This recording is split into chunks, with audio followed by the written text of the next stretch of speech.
25 de octubre de 1972. Velódromo Olímpico, Ciudad de México. El mejor ciclista del mundo cruzó la meta. El cronómetro se detuvo, 49 kilómetros y 431 metros, en exactamente 60 minutos. Récord mundial de la hora. Las cámaras enfocaron la bicicleta. El nombre en el cuadro decía Windsor, hecho en México. Era mentira. Durante casi medio siglo, las bicicletas Windsor habían sido la columna vertebral de las carreteras y las infancias mexicanas. Un nombre que llegó hasta las tiendas de Nueva York, hasta las pistas de competencia europeas, hasta los sueños de millones de niños que no sabían nada de récords, pero sí sabían que una vagabundo era lo más grande que le podía pasar a un domingo. Luego llegó un tratado de libre comercio, una devaluación y el silencio gradual de una fábrica que un día dejó de hacer ruido. ¿Cómo muere una empresa que fabricó el sueño de un país entero? No de golpe, rueda por rueda. Ciudad de México, 1950s, 2001. Esta es su historia. México, década de 1950. El país estaba en medio de algo que los economistas llamarían después el milagro mexicano. Tasas de crecimiento sostenidas, industrialización acelerada, una clase media que comenzaba a existir de verdad, y no solo en los discursos presidenciales. Las ciudades se expandían, las carreteras se multiplicaban, y con ellas la necesidad de moverse. En ese contexto, una empresa mexicana que trabajaba el acero tomó una decisión que en apariencia era simple. Si tenemos el metal, si tenemos las máquinas, si tenemos a los obreros, ¿por qué no fabricar también la bicicleta? Así nació Acermex.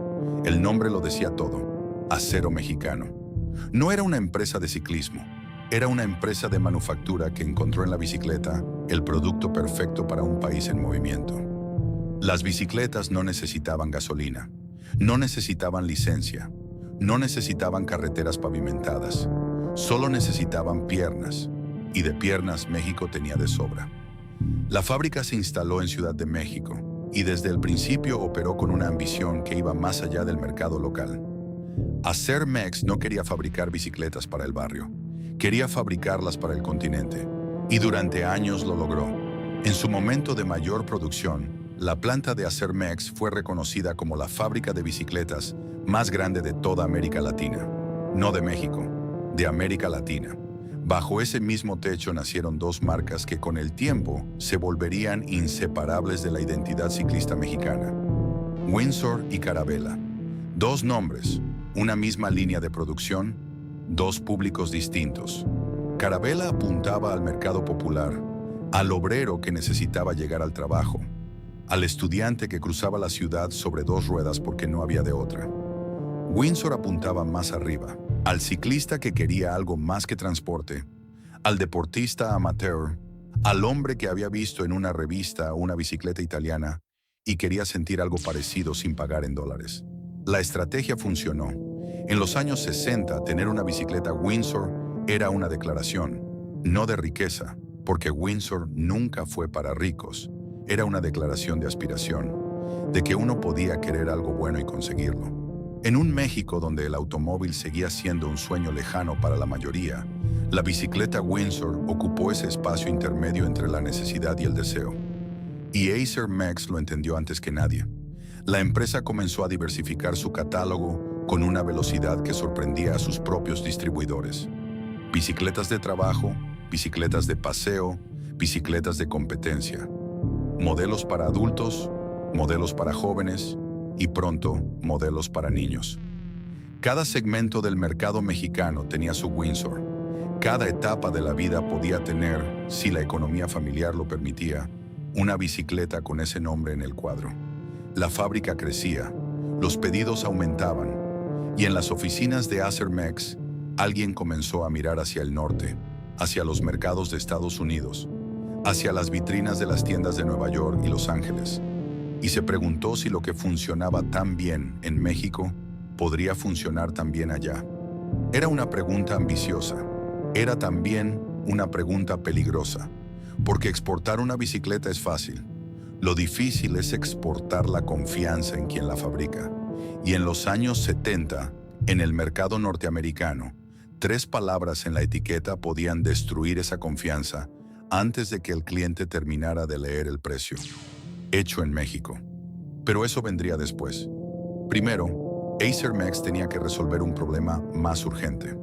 Si quería competir en el segmento de alta gama, necesitaba a alguien que supiera exactamente cómo se fabricaba una bicicleta de carreras de clase mundial. Y ese alguien estaba en Italia.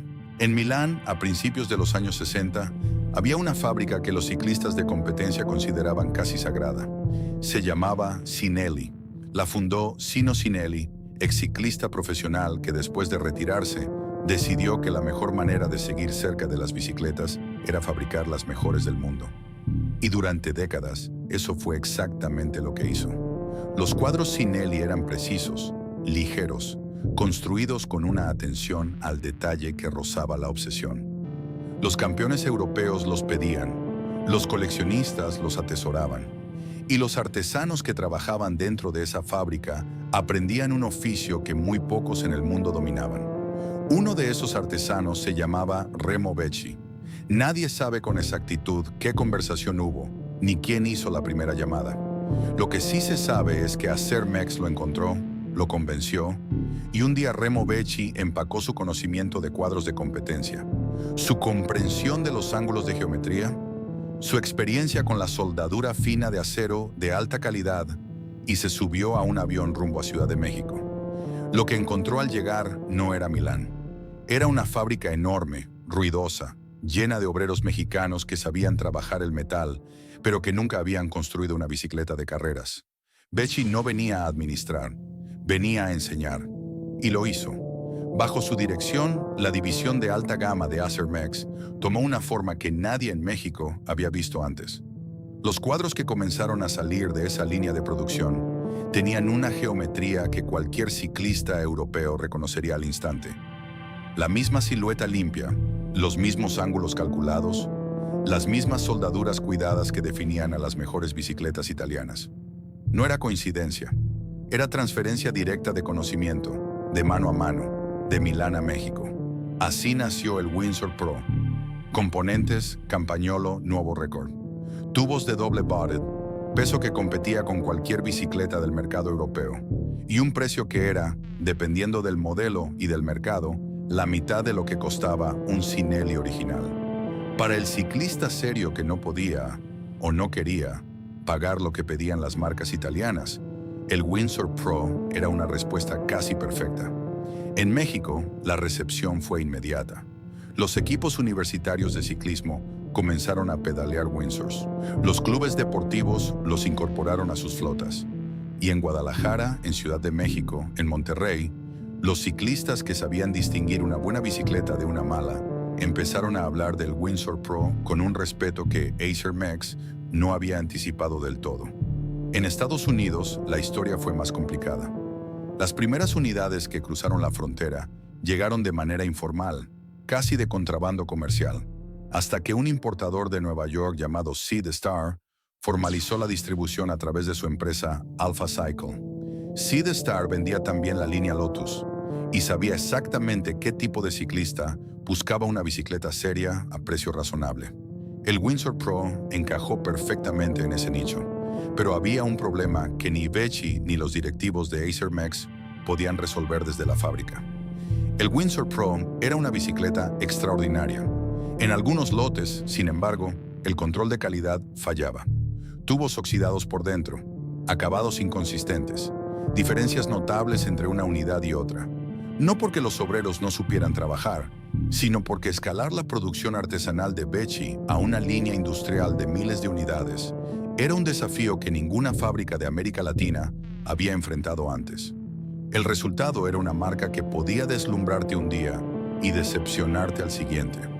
Y en el mercado norteamericano, donde la confianza se construye despacio y se pierde de golpe, esa inconsistencia iba a costar cara. Pero en 1972, nadie pensaba en eso todavía, porque Acer MAX estaba a punto de protagonizar el momento más brillante y más turbio de toda su historia. No todas las bicicletas que salían de la fábrica de Acer MAX estaban pensadas para ciclistas de competencia. Mientras Remo Becci supervisaba la construcción de los Windsor Pro en la línea de alta gama, en otra parte de la misma planta se fabricaba algo completamente distinto. Algo que no buscaba ganar carreras ni conquistar el mercado norteamericano.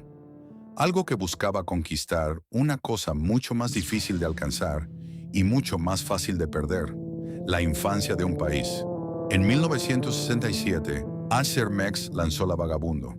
El diseño lo decía todo desde el primer vistazo. Asiento alargado en forma de plátano, manubrio elevado como cuernos, rueda delantera pequeña y rueda trasera grande, colores que gritaban en lugar de susurrar. Era una bicicleta que no pretendía ser discreta, pretendía ser deseable, y lo logró con una eficiencia que ningún estudio de mercado podría haber predicho. La inspiración venía del Reino Unido, donde la empresa Raleigh había lanzado su famosa Chopper con un éxito arrollador. Acer Mex vio la oportunidad y la tomó. Pero la Vagabundo no fue una copia sin alma. Fue una adaptación, una traducción al español de una idea que en México encontró su propia pronunciación, su propio peso, su propio lugar en la memoria colectiva. Porque en México, la Vagabundo no era un juguete, era un rito de paso. El padre que ahorraba durante meses para comprarla, la madre que la envolvía 3 días antes de Navidad y la escondía en el cuarto de la plancha, el niño que la descubría un 25 de diciembre y salía disparado a la calle sin importarle el frío de la madrugada. Esas escenas se repitieron en millones de hogares mexicanos a lo largo de 2 décadas. En colonias populares y en fraccionamientos de clase media, en ciudades del norte y en pueblos del sur, la Vagabundo fue el primer vehículo propio de generaciones enteras. No exagera quien dice que fue la bicicleta más importante que Acer Mex fabricó jamás. No por su precio ni por su tecnología, sino por lo que representó. La promesa de que el mundo era explorable, que la cuadra terminaba pero la calle seguía, que más allá de la esquina había algo que valía la pena pedalear para descubrir. Los niños de los 60, los 70 y los 80 crecieron sobre ella. Hoy tienen 50, 60 años, y si les mencionas la palabra vagabundo, algo en su cara cambia antes de que terminen de escucharla. La producción fue masiva. La distribución llegó a todos los rincones del país. Los distribuidores regionales, como los de Yucatán, que décadas después recordarían haber recibido la concesión de Windsor como uno de los mejores momentos de su historia comercial, movían cargamentos completos de vagabundos hacia mercados que Acer Mex ni siquiera había contemplado cuando diseñó la bicicleta. Pero como todo lo que vive de la nostalgia antes de convertirse en ella, la Vagabundo también tuvo su fin. Para la segunda mitad de los años 80, el mercado infantil había cambiado. Las BMX llegaron con su agresividad deportiva. Las mountain bikes prometían aventura en serio. Las Schwinn, las Stingray, las Cross peleaban por el mismo niño con herramientas de marketing que Acer Mex no tenía ni el presupuesto ni la estructura para igualar. La Vagabundo fue quedando atrás, no porque dejara de ser buena, sino porque el mundo a su alrededor se había movido más rápido de lo que la fábrica podía seguir.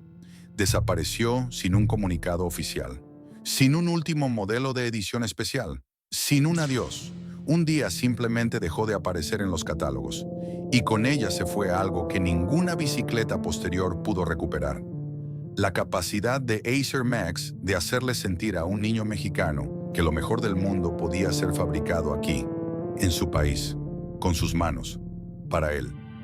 Lo que vino después fue más grande, más ambicioso y mucho más oscuro. En el mundo del ciclismo profesional de los años 70, había un nombre que lo ocupaba todo: Eddy Merckx, belga, 31 años en octubre de 1972, 4 Tours de Francia, 3 Giros de Italia, 2 mundiales en ruta, un apodo que sus rivales habían acuñado con una mezcla de admiración y resignación: el caníbal. Porque Merckx no ganaba carreras, las devoraba. No le bastaba con llegar primero, necesitaba destruir la competencia, atacar cuando nadie lo esperaba, ganar por márgenes que hacían innecesario revisar el marcador. En 1972, Merckx estaba en el pico absoluto de su carrera y decidió hacer algo que ningún ciclista en el mundo había conseguido superar en años: el récord de la hora. El récord de la hora es la prueba más solitaria del ciclismo. Sin rivales, sin equipo, sin estrategia colectiva. Solo un hombre, una bicicleta, una pista y el reloj. La pregunta es única y brutal. ¿Cuántos kilómetros puedes pedalear en exactamente 60 minutos? El récord vigente era de 48.653 kilómetros, establecido por el danés Ole Ritter en 1968, curiosamente también en Ciudad de México. Merckx quería aplastarlo en la misma pista donde había nacido, pero necesitaba las condiciones correctas, y las condiciones correctas eran México. La altitud de la Ciudad de México, más de 2.200 metros sobre el nivel del mar, reduce la resistencia del aire de manera significativa. A esa altura, el cuerpo sufre, pero las ruedas giran más fácil. Para un ciclista de la capacidad de Merckx, la combinación de sus piernas y la altitud capitalina era una ecuación que solo podía terminar en récord. Alguien en Acermex hizo los cálculos antes que nadie. La propuesta llegó a través de canales que hoy serían llamados networking y que entonces eran simplemente conversaciones entre hombres con dinero y ambición. Acermex ofrecía financiar el intento, cubrir costos de traslado, logística, instalaciones en el velódromo olímpico. A cambio, un solo requisito, que la bicicleta que Merckx usara llevara el nombre Windsor. Merckx aceptó. Lo que Acermex no divulgó, y lo que el público mexicano no supo durante años, fue el detalle que cambiaba todo. La bicicleta que Merckx iba a pedalear no era un Windsor, era un Colnago, italiana, fabricada en Lombardía por Ernesto Colnago, uno de los constructores de cuadros más respetados de Europa. Lo que Acermex haría era colocar las calcomanías de Windsor sobre el cuadro italiano y presentar al mundo entero la imagen del caníbal conquistando el récord sobre una bicicleta mexicana. No era la primera vez que el marketing deportivo operaba en esos márgenes, pero pocas veces la distancia entre la imagen y la realidad había sido tan calculada, tan deliberada, tan rentable. La noche del 25 de octubre de 1972, el Velódromo Olímpico de Ciudad de México estaba lleno. Merckx salió a la pista con la concentración característica de alguien que no viene a competir sino a ejecutar. Cada vuelta calculada, cada pedalada dentro de los parámetros que su equipo había trazado. El velódromo a esa altitud hacia lo suyo, el aire menos denso, la pista de madera perfecta, las condiciones que los técnicos habían elegido con precisión quirúrgica.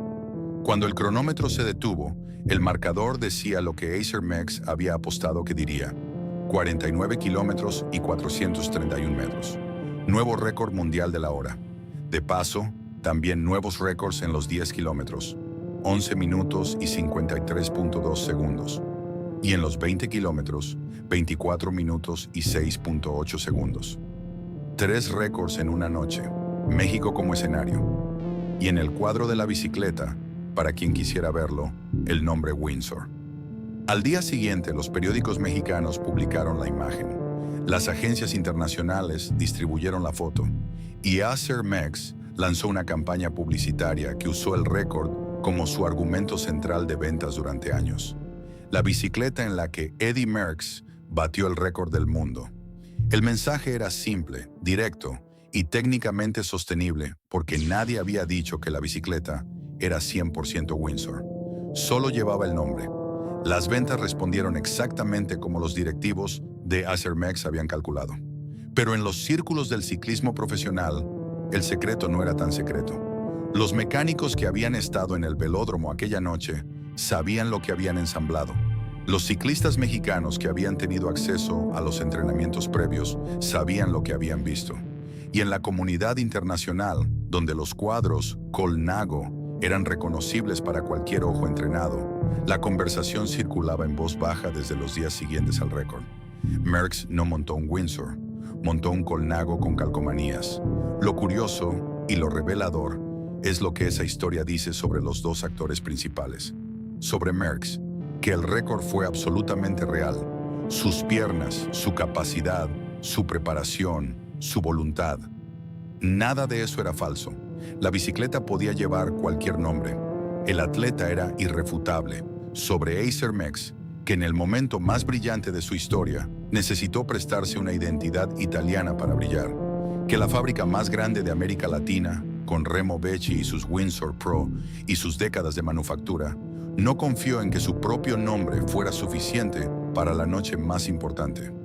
Esa inseguridad, ese impulso de poner calcomanías sobre lo que uno realmente es, fue quizás la primera señal de algo que tardaría décadas en volverse visible del todo.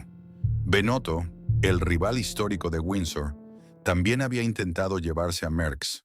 Los que estuvieron cerca de esa negociación recuerdan una frase que circuló en esos días y que resumía la lógica con la que Acer Merckx ganó el contrato. Con dinero baila el perro. Windsor pagó más. Windsor obtuvo el récord. Windsor vendió más bicicletas. Y nadie, en ningún comunicado oficial, en ningún anuncio, en ninguna entrevista, dijo jamás que la bicicleta había sido italiana. El récord de Merck resistió más de una década antes de ser superado. Curiosamente, también fue superado en México, también en el Velódromo Olímpico, por el italiano Francesco Moser en 1984. Como si esa pista tuviera la costumbre de guardar secretos europeos con nombres mexicanos grabados encima. Para entonces, Windsor ya cargaba con algo más pesado que una mentira de marketing. Cargaba con la pregunta que toda empresa enfrenta tarde o temprano cuando construye su reputación sobre una imagen que no le pertenece del todo. ¿Qué pasa cuando el mundo deja de creer en la calcomanía? Había una etiqueta, pequeña, discreta, pegada en algún lugar del cuadro o impresa al fondo del catálogo. 3 palabras que en México no significaban nada malo y que en el mercado norteamericano de los años 70 podían hundir una venta antes de que el cliente terminara de tocar el manubrio. Hecho en México. No era un juicio técnico, era un prejuicio cultural. En esa época, el consumidor estadounidense asociaba la manufactura latinoamericana con una idea específica: barato, funcional, prescindible. Los productos japoneses todavía cargaban ese mismo estigma a principios de los 60, hasta que Toyota y Sony se encargaron de desmentirlo con décadas de calidad sistemática. México no tuvo ese tiempo ni esa estrategia. Para Windsor, el problema era más agudo que para otras marcas, porque sus bicicletas pretendían competir en el segmento alto. No eran bicicletas de supermercado, eran bicicletas de tienda especializada, de ciclista serio, de alguien que comparaba geometrías y componentes antes de sacar la cartera. Ese cliente tenía opiniones, y una de sus opiniones con frecuencia era que una bicicleta de competencia no podía venir de México. Los distribuidores norteamericanos lo sentían en las conversaciones con sus clientes. ¿De dónde es? De México. Y ahí muchas veces terminaba el interés. Seedstar y Alpha Cycle hacían lo que podían. Posicionaban el Windsor Pro como la alternativa seria al precio europeo. Enfatizaban los componentes Campagnolo. Mencionaban la influencia italiana en el diseño sin ahondar demasiado en los detalles. La estrategia funcionaba con ciertos compradores, los que sabían suficiente de bicicletas para juzgar por geometría y no por bandera. Pero ese segmento era estrecho, y entonces llegaron los lotes defectuosos. Entre 1973 y 1974, una serie de cuadros Windsor que cruzaron la frontera presentaron un problema que ningún argumento de ventas podía neutralizar. Los tubos interiores llegaban con oxidación severa. No en todos los ejemplares, no en todas las partidas, pero sí en suficientes como para que la conversación comenzara a circular entre ciclistas y mecánicos de tienda. Cuidado con los Windsor de ese año. Revisa el interior del tubo antes de comprar. En el mundo analógico de los 70, sin redes sociales ni reseñas en línea, la reputación viajaba de boca en boca entre las tiendas de ciclismo, en los clubes de ruta, en las concentraciones de fin de semana. Y ese tipo de reputación, construida en conversaciones que nadie documentaba pero todos recordaban, era casi imposible de reparar con un comunicado de prensa. Acer Merckx respondió. Reforzó los procesos de control de calidad, incorporó más supervisión en la línea de producción, hizo ajustes que con el tiempo sí se notaron en las bicicletas. Los Windsor de la segunda mitad de los 70 mostraban una consistencia notablemente mejor que los de los años anteriores. Los mecánicos que los desarmaban lo reconocían. Los ciclistas que los rodaban lo sentían, pero el daño ya estaba hecho. Y en el mercado norteamericano, donde la desconfianza hacia lo mexicano ya existía antes del primer tubo oxidado, cada problema confirmaba lo que muchos ya creían, y ninguna mejora podía borrar del todo. Lo irónico era la distancia entre esa percepción y la realidad que vivían los ciclistas mexicanos. En México, nadie cuestionaba la calidad de un Windsor con ese tipo de suspicacia. Los equipos universitarios los usaban sin complejos. Los clubes ciclistas los incorporaban a sus flotas como elección natural. Y en la Universidad Autónoma de Guadalajara, el equipo de ciclismo llegó a estar clasificado entre los 3 mejores de América del Norte por la UCI, pedaleando precisamente sobre Windsors. No sobre Colnagos, no sobre Cinellis, sobre bicicletas fabricadas en Ciudad de México por obreros mexicanos bajo la dirección de un italiano que había aprendido su oficio en Milán. Esa contradicción, admirado en casa, sospechoso afuera, definió la identidad comercial de Windsor durante toda esa década. Y justo cuando parecía que la balanza podía inclinarse hacia el reconocimiento internacional, llegó una validación que nadie en Acermex había anticipado desde esa dirección. En noviembre de 1985, la revista Consumer Reports publicó su análisis comparativo de bicicletas de ruta disponibles en el mercado norteamericano. Entre las marcas evaluadas estaban Windsor y Lotus, las 2 líneas que Sid Star distribuía a través de Alpha Cycle. El veredicto fue categórico. Ambas recibieron las calificaciones más altas de toda la revisión. No era un premio de industria, no era un reconocimiento entre fabricantes. Era la publicación de consumo más influyente de Estados Unidos, diciéndole a millones de lectores que la mejor bicicleta que podían comprar llevaba entre sus opciones principales un nombre fabricado en México. Las ventas respondieron. Los distribuidores que habían dudado volvieron a llamar. Por un momento, pareció que el estigma podía romperse con suficiente evidencia. Pero el mercado no funciona solo con evidencia. Funciona también con inercia. Y la inercia que arrastraba a Windsor, hecho en México, por lo tanto sospechoso, llevaba demasiados años rodando como para detenerse de golpe con una buena reseña, por prestigiosa que fuera la revista. Afuera la desconfianza persistía. Adentro, el país que los fabricaba estaba a punto de cambiar las reglas del juego de una manera que ninguna fábrica, ningún distribuidor y ningún ciclista había pedido. El 1 de enero de 1994, México amaneció diferente. No en el sentido visible, no en el sentido de que las calles lucieran distintas o que la gente se moviera de otra manera. Diferente en el sentido legal, comercial, estructural. Esa madrugada entró en vigor el Tratado de Libre Comercio de América del Norte, el TLCN. 3 países, un solo mercado. Fronteras que no desaparecían físicamente, pero que para efectos del comercio quedaban reducidas a una formalidad administrativa. El gobierno mexicano lo presentó como la puerta de entrada a la modernidad, y en ciertos sectores lo fue. Las maquiladoras se multiplicaron, las exportaciones automotrices crecieron. Los inversionistas extranjeros miraron a México con un interés que años anteriores no habían mostrado.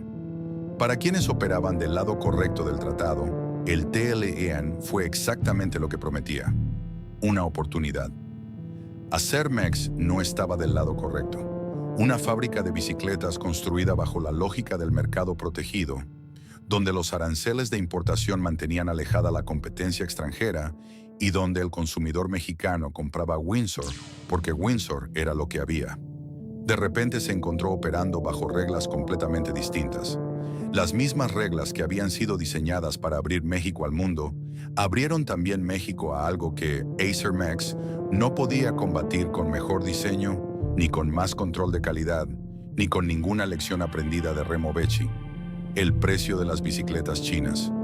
Desde mediados de los 90, la manufactura china había alcanzado una escala y una eficiencia que redefinían lo que era posible cobrar por una bicicleta funcional.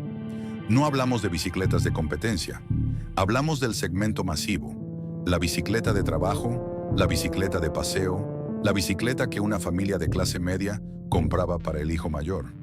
Ese segmento era, en volumen, el corazón del negocio de Acermex, y en ese segmento, una bicicleta china costaba un tercio de lo que costaba una Windsor equivalente. Los distribuidores hicieron la matemática antes que los fabricantes. Los mismos comerciantes que durante años habían movido cargamentos de Windsors hacia todos los rincones del país, comenzaron a recibir ofertas de proveedores asiáticos con catálogos más amplios, precios más bajos y plazos de entrega competitivos. No era una decisión ideológica, era una decisión aritmética, y la aritmética no tiene sentimientos. Acermex no podía bajar sus costos al nivel chino. Su estructura era de otra era. Obreros sindicalizados, planta industrial en Ciudad de México, procesos que habían sido diseñados para fabricar con calidad y no para fabricar con velocidad. Cada una de esas características había sido una fortaleza en el mercado protegido. En el mercado abierto, cada una de esas características era una carga. Y entonces, cuando la fábrica todavía intentaba encontrar la manera de adaptarse, llegó diciembre. El 20 de diciembre de 1994, el gobierno del presidente Ernesto Zedillo anunció la devaluación del peso. Lo que se presentó como un ajuste técnico se convirtió en cuestión de horas en una de las crisis económicas más severas de la historia moderna de México. El peso perdió más del 50% de su valor frente al dólar en pocas semanas.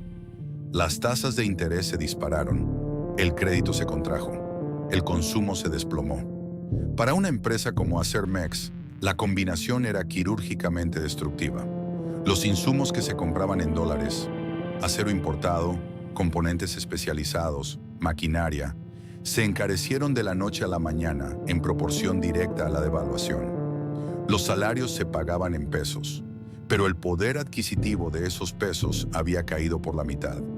Las familias mexicanas que en condiciones normales habrían considerado comprar una bicicleta nueva, pospusieron esa decisión indefinidamente.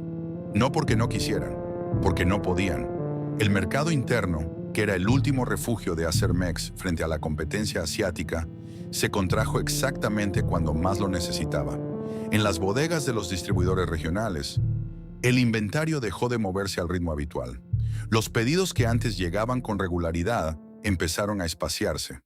Los plazos de pago se extendieron. Y en la fábrica de Ciudad de México, los supervisores de turno comenzaron a notar algo que ningún reporte oficial mencionaba todavía, pero que cualquier obrero con años de experiencia reconocía sin necesidad de leer los números. Las líneas de producción no corrían al mismo ritmo. No era un paro, no era un anuncio. Era simplemente que el ritmo de fabricación se ajustaba, semana a semana, a una demanda que ya no era la misma. Las máquinas seguían funcionando. Los obreros seguían llegando. Pero algo en el aire de la fábrica había cambiado de una manera que no se podía señalar con el dedo, pero que todos sentían en los pulmones. Windsor no estaba muerta, pero había entrado en una zona donde las empresas que no encuentran la salida a tiempo terminan muriendo despacio, sin un momento dramático que marque el final, sin una fecha que la historia pueda registrar como el día en que todo se acabó. Solo el ruido gradual de una fábrica que produce menos, vende menos, espera más.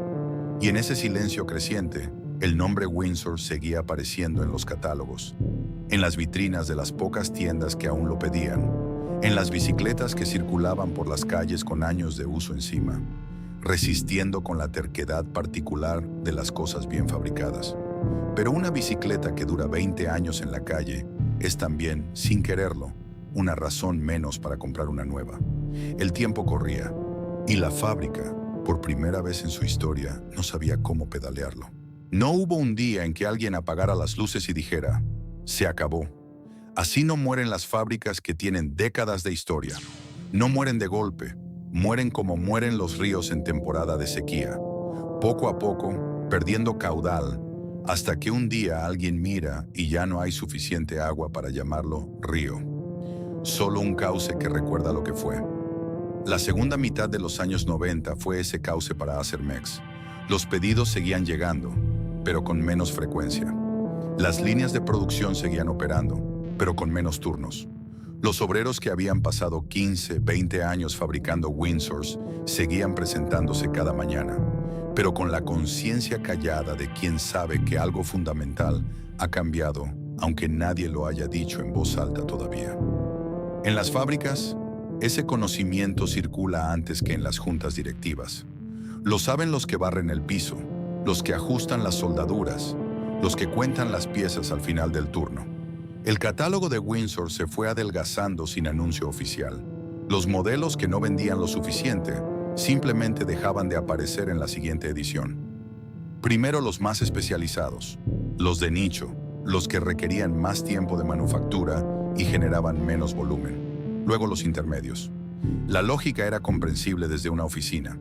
Concentrar recursos en lo que todavía mueve inventario, eliminar lo que no. Desde la fábrica, esa misma lógica se veía diferente. Cada modelo que desaparecía era una línea de producción que se apagaba, un grupo de obreros que se reasignaba o simplemente no se reemplazaba cuando alguien se iba. El Windsor Pro, aquel que Remo Becci había construido con la precisión de un artesano milanés, ya era historia para entonces. No quebró en un escándalo, no fue retirado por un defecto masivo. Simplemente dejó de tener mercado en la forma en que había existido. Los ciclistas serios de los 90 buscaban aluminio, buscaban carbono, buscaban marcas que aparecieran en las transmisiones del Tour de Francia. El acero de Acer Max, por más bien trabajado que estuviera, pertenecía a otra conversación. Y la Vagabundo, la bicicleta que había conquistado la infancia de un país entero, ya llevaba años ausente de los catálogos. Su desaparición en los 80 había sido silenciosa. Su ausencia en los 90 era definitiva. Los niños que la habían pedaleado eran ahora adultos con hijos propios, y esos hijos crecían en un mundo donde las bicicletas infantiles venían en cajas con instrucciones en 3 idiomas y logos de personajes animados con licencia internacional. Windsor no tenía personajes animados. Windsor tenía historia, y la historia, sola, no vende bicicletas a los 8 años. Los distribuidores regionales que habían construido negocios enteros alrededor de la marca comenzaron a diversificar sus catálogos de maneras que unos años antes habrían parecido impensables. Las mismas vitrinas que durante décadas habían exhibido Windsors como su producto principal, ahora las colocaban en un rincón, entre marcas que llegaban de Asia con precios que no admitían discusión. No era traición, era supervivencia comercial. Pero para Acer Max, el efecto era el mismo. En Ciudad de México, la planta seguía en pie. Las máquinas no se vendieron de inmediato. Los obreros no fueron despedidos en una sola ronda. El proceso fue más lento y, en cierto modo, más cruel que un cierre abrupto. La empresa se fue vaciando de adentro hacia afuera, reduciendo su escala operativa con la esperanza implícita de que en algún momento la tendencia se revertiría, de que el mercado encontraría de nuevo el valor en lo que Acer Max fabricaba. Esa reversión nunca llegó. Lo que llegó, en cambio, fueron las conversaciones que las empresas tienen cuando ya saben que no pueden seguir solas, pero todavía no están listas para admitirlo públicamente. Conversaciones sobre el valor del nombre, sobre qué quedaba de la marca más allá de las deudas y los activos físicos, sobre si había alguien dispuesto a pagar por décadas de presencia en el mercado mexicano, por el reconocimiento que una palabra todavía generaba en ciertos consumidores de cierta edad. Windsor seguía siendo un nombre que la gente conocía. Eso valía algo. No lo suficiente para salvar la fábrica, pero sí lo suficiente para venderse. Y mientras esas conversaciones ocurrían en las oficinas, en la planta los últimos turnos seguían fabricando las últimas unidades con la misma seriedad con que se habían fabricado las primeras décadas atrás. Porque los obreros que quedan al final de una empresa no trabajan con menos cuidado que los que estuvieron al principio. Trabajan quizás con más, como si supieran que cada pieza podría ser la última y que la última merece ser tan buena como la primera. Afuera, el nombre de otra empresa comenzaba a aparecer cada vez con más frecuencia en las conversaciones sobre el futuro de Windsor. Bicicletas Mercurio, el competidor que había sobrevivido, el que estaba mirando lo que quedaba de Acer Max y calculando, con la frialdad particular de quien compra y no de quien vende, cuánto valía ese nombre en el mercado que se avecinaba. En algún momento de 2001, alguien en las oficinas de Acer Max sacó el último bloc de hojas con membrete de la empresa. No lo hizo con ceremonia. No había nadie mirando. Era un acto administrativo, el tipo de cosa que se hace decenas de veces al día en cualquier oficina, sin que nadie lo registre como un momento histórico. Pero en ese instante, sin saberlo, alguien sostenía entre sus manos el papel que certificaba que todavía existía algo llamado Acermex, que todavía había una dirección, un nombre, una firma con valor legal. Pronto, ese papel no valdría nada. El proceso de venta del nombre Windsor a Bicicletas Mercurio no fue un evento de un solo día. Fue el resultado de meses de negociaciones que los involucrados describieron después con el vocabulario neutro de los abogados corporativos: transferencia de activos de marca, cesión de derechos comerciales, acuerdo de licencia sobre denominación registrada. Palabras que no capturan lo que realmente estaba ocurriendo: que la fábrica más grande de América Latina estaba siendo desmantelada silenciosamente y que lo último que quedaba de ella con valor real era su nombre. Bicicletas Mercurio no era un extraño en esta historia. Era el rival que había sobrevivido. Fundada y operada desde Mérida, Yucatán, y con presencia también en San Luis Potosí, Mercurio había tomado decisiones distintas a las de Acermex en los años críticos. Había ajustado su estructura más rápido. Había encontrado maneras de operar con los márgenes que el mercado post-NAFTA imponía. No era una empresa sin problemas, pero era una empresa que todavía fabricaba, que todavía distribuía, que todavía tenía presencia activa en el mercado mexicano, cuando Acermex ya no podía sostener la suya. Que Mercurio comprara el nombre Windsor era, en el lenguaje del mercado, una adquisición estratégica.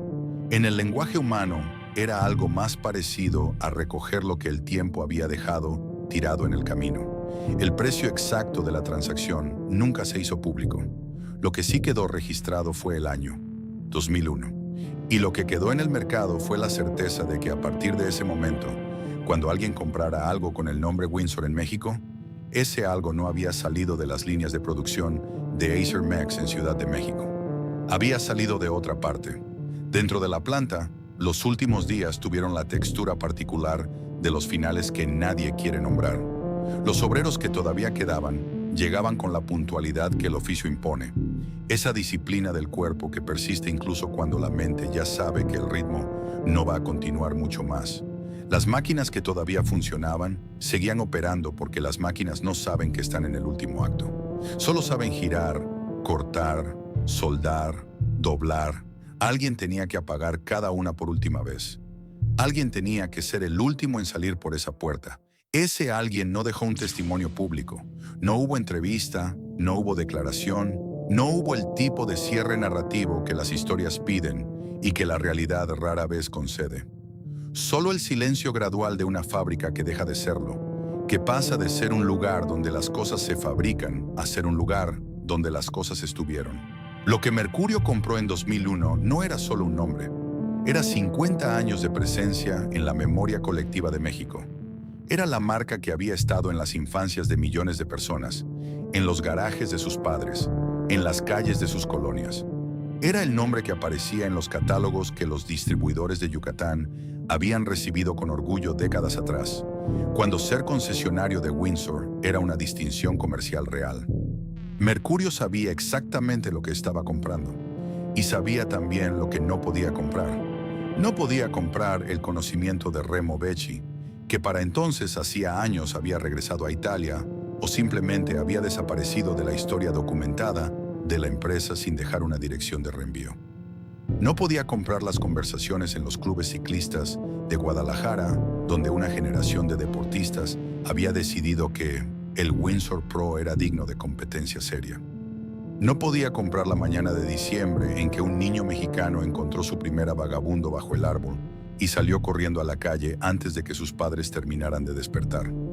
Esas cosas no se transfieren en un contrato, se quedan con las personas que las vivieron. Lo que sí llegó a los anaqueles con el nombre Windsor después de 2001 contó una historia diferente. En los mercados internacionales, los coleccionistas que rastreaban bicicletas vintage comenzaron a notar algo desconcertante.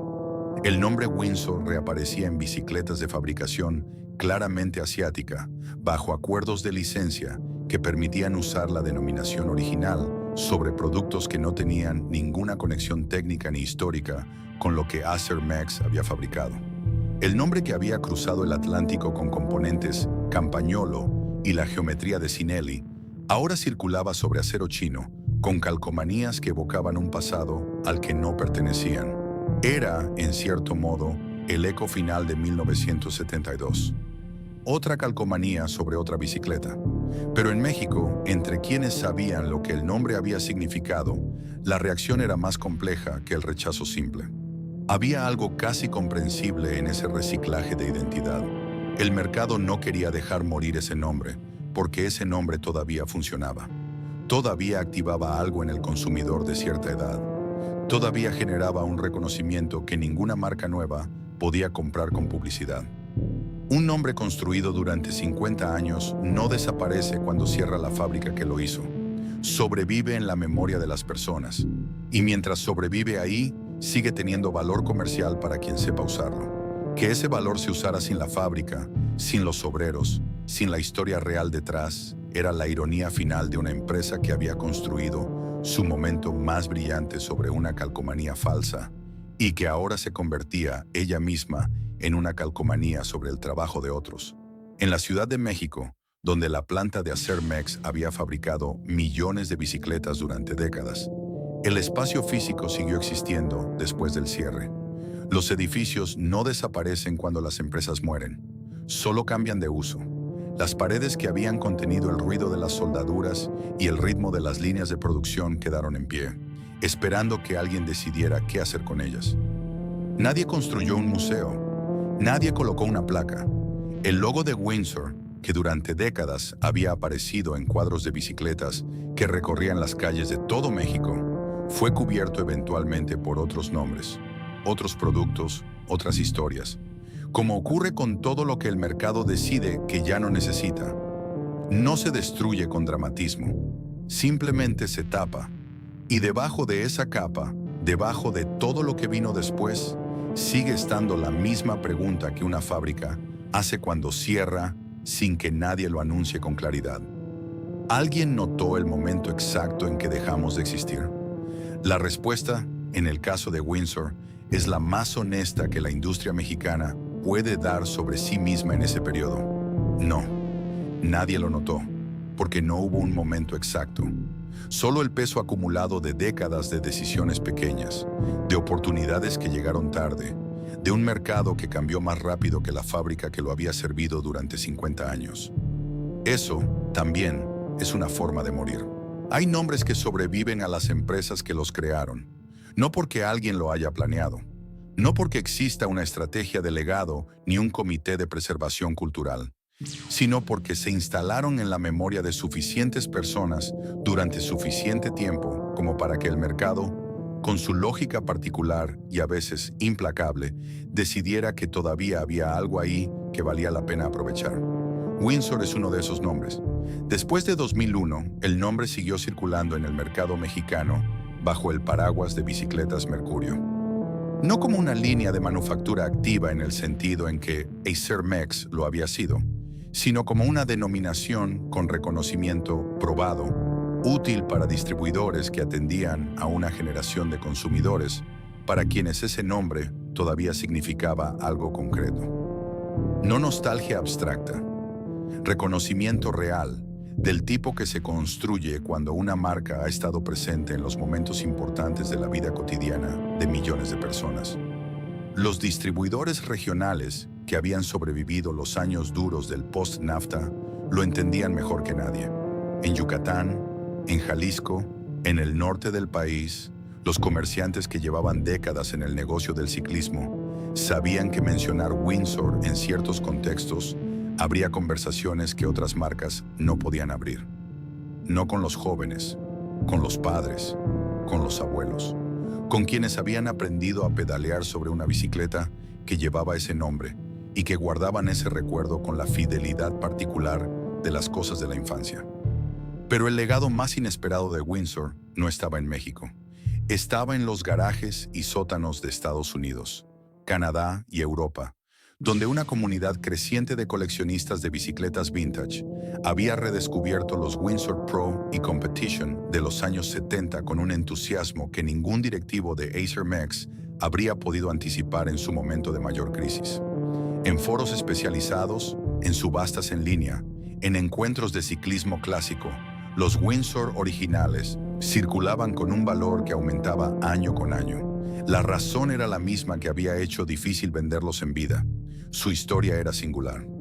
Una bicicleta diseñada por un exartesano de Cinelli, fabricada en México con componentes Campagnolo, distribuida en Nueva York por un importador que también vendía Lotus, usada por equipos universitarios mexicanos que competían a nivel continental, vinculada al récord más famoso de Eddy Merckx, aunque fuera a través de una calcomanía. Esa combinación de elementos no existía en ninguna otra marca.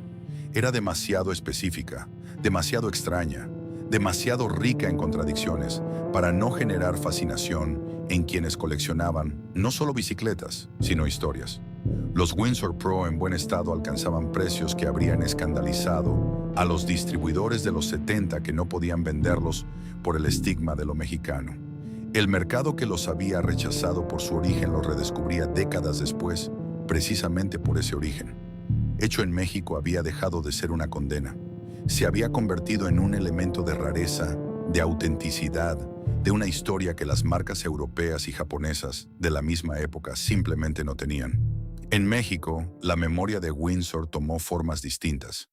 La bicicleta Vagabundo apareció en exposiciones sobre historia del diseño industrial mexicano, en colecciones de museos que documentaban la cultura material del siglo XX, en fotografías familiares que los mexicanos de cierta generación miraban con esa mezcla de reconocimiento y distancia que produce el tiempo sobre los objetos de la infancia. No era nostalgia de mercado, era nostalgia de identidad. El Velódromo Olímpico de Ciudad de México, donde Merckx había pedaleado aquella noche de octubre de 1972 con un cuadro italiano y calcomanías mexicanas, siguió existiendo como instalación deportiva, pero fue perdiendo visibilidad en el imaginario colectivo con el paso de los años. La pista de madera donde se había registrado uno de los momentos más ambiguos y más brillantes de la historia de Windsor quedó como un espacio funcional sin la carga simbólica que merecía. Nadie instaló ahí una placa que dijera: aquí, en esta pista, una empresa mexicana apostó todo su prestigio a una mentira que resultó ser su mayor verdad comercial. Porque eso es lo que fue finalmente. La apuesta de Acer Merckx en 1972 había sido deshonesta en sus medios y honesta en su ambición. Quería demostrar que México podía fabricar algo digno de estar en el mismo cuadro que los mejores ciclistas del mundo. Que el nombre Windsor merecía estar donde estaba, aunque la bicicleta debajo fuera italiana. Con el tiempo, esa ambición quedó demostrada no por el récord de Merckx, sino por los coleccionistas que pagaban para tener un Windsor Pro original, por los ciclistas mexicanos universitarios que habían competido con ellos a nivel continental, por los adultos que recordaban su Vagabundo con la misma intensidad con que recordaban su primer día de escuela. La fábrica había cerrado, el nombre había sobrevivido, pero sobrevivir no es lo mismo que continuar. Y la diferencia entre las dos cosas era exactamente la distancia entre lo que Windsor había sido y lo que quedaba de ella en el mercado que vino después. Esa distancia tenía una pregunta adentro, una que México todavía no ha terminado de responder. Una bicicleta no tiene memoria. No recuerda las manos que la ensamblaron, ni las calles que recorrió, ni los nombres que llevó grabados en el cuadro. No guarda rencor por haber sido abandonada en un garaje, ni gratitud por haber sido restaurada décadas después. Es metal, geometría, física. Rueda porque alguien la pedalea. Se detiene cuando nadie lo hace. Y sin embargo, las bicicletas de Windsor cargaron durante 50 años con algo que el metal no debería poder sostener. La esperanza de un país que quería fabricar cosas buenas y no siempre supo cómo protegerlas. Esa es en el fondo la historia que estas páginas han intentado contar. No la historia de una empresa, ni la de una marca, ni la de un récord mundial construido sobre una calcomanía. La historia de un país que durante décadas tuvo la capacidad de fabricar algo extraordinario y que no encontró, en los momentos decisivos, la manera de sostenerlo. México no es el único país con esa historia, pero Windsor es una de sus versiones más precisas. Lo que Acer Merckx construyó no fue solo una fábrica, fue un argumento, el argumento de que la manufactura mexicana podía competir con la italiana en diseño, con la japonesa en precio, con la norteamericana en distribución. Que un obrero en Ciudad de México podía aprender de un artesano de Milán y producir algo que los ciclistas de Nueva York querrían tener. Que una bicicleta para niños podía convertirse en el objeto más importante de una infancia sin necesidad de licencias internacionales ni personajes animados importados. Ese argumento fue verdadero. Los hechos lo probaron. Las calificaciones de Consumer Reports, los equipos universitarios que competían a nivel continental, los coleccionistas que décadas después pagarían por tener un Windsor original más de lo que costaba nuevo. El problema no fue el argumento, fue el contexto en que tuvo que sostenerlo. Un modelo industrial construido bajo la protección arancelaria no es necesariamente un modelo débil. Es un modelo que necesita tiempo para madurar, para alcanzar la escala y la eficiencia que le permitan sobrevivir sin esa protección. México no le dio ese tiempo a Acermex, o más precisamente, las decisiones macroeconómicas que México tomó en los años 90, decisiones con lógicas propias y consecuencias que iban mucho más allá del mercado de bicicletas, no contemplaron lo que le ocurriría a las empresas que habían sido construidas para un México que ya no iba a existir. Windsor no fue una víctima pasiva. Tomó decisiones propias que la debilitaron. La calcomanía de 1972 que construyó una reputación sobre una base frágil. Los problemas de calidad que confirmaron los prejuicios que buscaba desmentir. La incapacidad de adaptarse con suficiente velocidad a un mercado que cambiaba más rápido que sus líneas de producción. Pero ninguna de esas decisiones, ni siquiera la más cuestionable, borra lo que la fábrica hizo durante las décadas en que funcionó. Los millones de bicicletas que salieron de esa planta y que recorrieron las calles de México son un hecho material, irreversible. Están en las memorias de quienes las pedalearon. Están en los garajes de los coleccionistas que las restauran con paciencia de arqueólogo.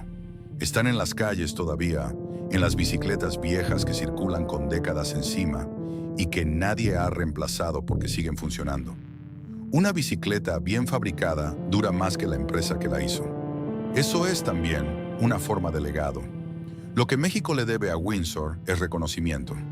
No el reconocimiento oficial de una placa en una pared o un museo dedicado, aunque ninguna de las dos cosas estaría fuera de lugar, sino el reconocimiento honesto de que esa fábrica fue parte de algo más grande que ella misma. El intento de construir una industria nacional que pudiera mirar al mundo sin necesidad de pedir disculpas por su origen. Ese intento no terminó bien, pero haber intentado tiene un valor que el resultado no cancela. Y lo que Windsor le debe a México es más sencillo de decir, aunque más difícil de devolver. Le debe los años. Los 50 años en que ese nombre estuvo presente en las calles, en los catálogos, en las mañanas de Navidad, en las pistas de competencia. Los años en que ser mexicano y fabricar algo reconocido en el mundo no era una contradicción, sino simplemente un hecho. Esos años no regresan, pero tampoco desaparecen del todo, porque en algún lugar de México, en este momento, hay una bicicleta vieja con el nombre Windsor en el cuadro que todavía rueda. Nadie sabe quién la fabricó exactamente. Nadie recuerda en qué turno salió de la planta de Acermex, ni qué manos ajustaron su geometría, ni si Remo Becci alguna vez la vio pasar. Solo rueda, con la dignidad particular de las cosas que fueron construidas para durar más que las decisiones que determinaron su destino. Y mientras rueda, lleva consigo la respuesta más honesta que una fábrica puede dar sobre lo que fue. Estuvimos aquí, fabricamos bien, y el tiempo, que no perdona nada, tampoco pudo borrar del todo lo que dejamos en las calles.